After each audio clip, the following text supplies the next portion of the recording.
I'm a documentary photographer in as much as I'm making pictures about the real world. And the other thing that I do and have done since 1997 is work in the construction industry. It's kind of my bread and butter, I suppose. They're quiet, they're contemplative. I don't take thousands of pictures. It's very much about having a relationship with the subject while I'm standing in front of it, freezing a moment in time which is never going to be the same again. It's a kind of memento mori, I suppose.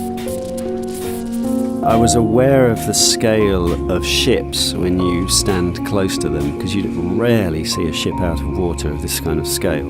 These ships are enormous. Everything was, of gargantuan scale.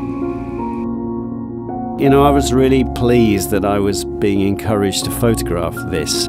Normally all you would see is the finished article in all its glory. It was recognised that there's a real beauty in this act of change.